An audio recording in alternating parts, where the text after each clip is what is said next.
You know what? Hindi lahat ng blessings ay puro pera lang. Ang problema kasi natin, kapag sinabing blessing, pera agad ang nasa utak natin. Pera ang ating batayan for a successful life. Yung pera lagi ang dahilan for our happiness in life. Oo naman, di ba? Kasi naggagawa natin lahat ng gusto natin dahil sa pera. Pero alam mo, magkaiba ang happiness at ang joy.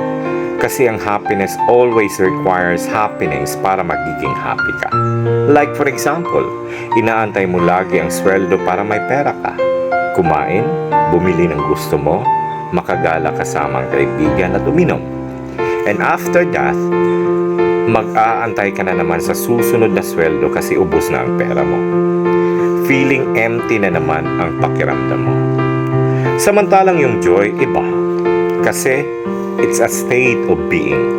It's a fulfillment, contentment.